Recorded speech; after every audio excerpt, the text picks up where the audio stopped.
How can I increase or strengthen my determination for devotional service?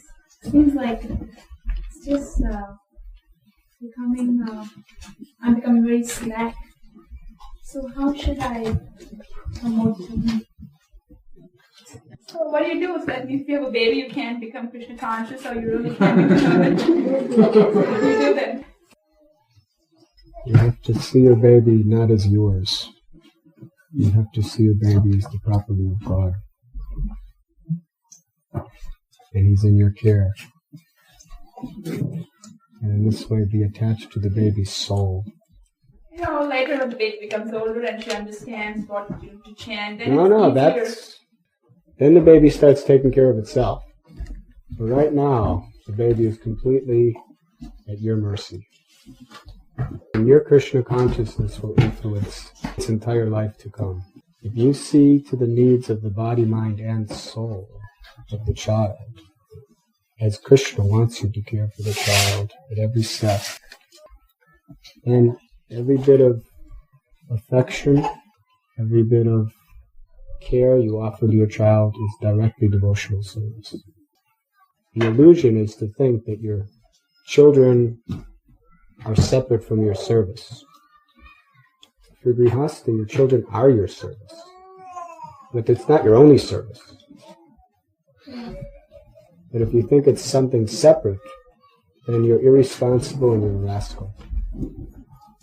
Krishna has entrusted, just as Krishna may entrust you with making jewelry, worshipping the deities, He's also entrusted you with children.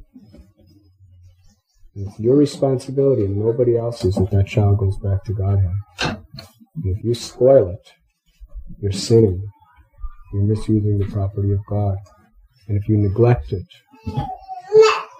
you're sinning. You're misusing the property of God. You have to see your child as a responsibility that Krishna has given you. He's a major part of your service to the Lord. So your determination comes from hearing and chanting about Krishna, and loss of determination comes from hearing and chanting about worldly affairs. It's as simple as that. It's a very simple formula. If you're always hearing and chanting the glories of the Lord, and always singing everything in relationship to the service of the Lord, then your determination will constantly be growing.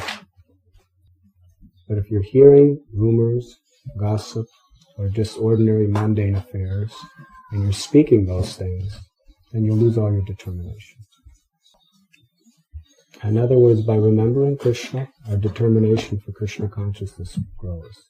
By forgetting Krishna, our determination for Krishna consciousness decreases. So that means we have to perform the austerity of minimizing our sense gratification and keeping our ears and our tongue constantly engaged in Krishna's service. Like, we hear, theoretically it's right, that you should consider your baby to be, spirit, soul, Krishna's property. But it's really hard to think like that because it's just so easy. Oh, my baby, my child, and I just, cater to all the bodily needs. So what are the things one should do so you can always, you got to be constantly the same thing. Meditating on you have to hear.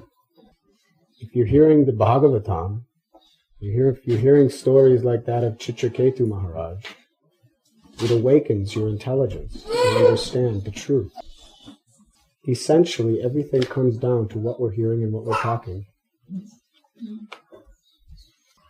If you're hearing from the sadhus and you're hearing from the Shastra, you will naturally have fresh understanding of the position of your child and the position that you're in as mother in the service of God. But if you're not hearing, then you will forget and you will simply think in terms of I and mine. There are 9 processes in devotional service, but they are all situated in the foundation of hearing and chanting. Without properly hearing and chanting, you cannot perform any of the other processes of devotional service properly. And if you're properly hearing and chanting, naturally you will exhibit the qualities which are recommended for all the 9 processes of devotional service. So the question is, are you sincere? Then you will, with great vow, enthusiasm, you will perform the austerity of hearing and chanting. Now, do you mean hearing and chanting means what you chant, the 16 rounds and the classes you listen in temple, or the tapes you listen to? That's what you mean by hearing, and the association you take? Yes. Hearing also means inquiring submissively, as you are doing now.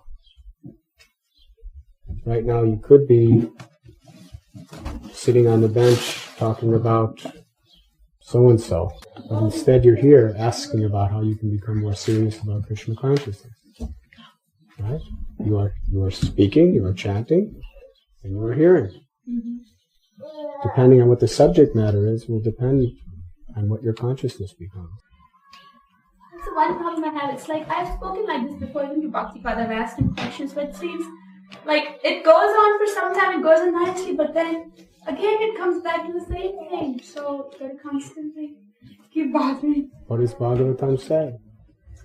Nasta prayesha bhadreshu nityam bhagavati sehe bhagavati uttama sloke bhaktir bhagavati. By regularly, daily, hearing the Bhagavatam from the great souls, and by rendering service to them, all the inauspicious things of our heart are destroyed. The tendency is to forget.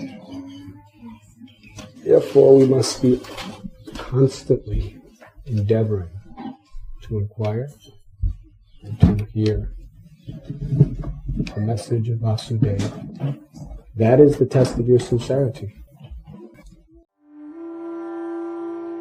You were listening to Radhanath Swami on devotionalnectar.com.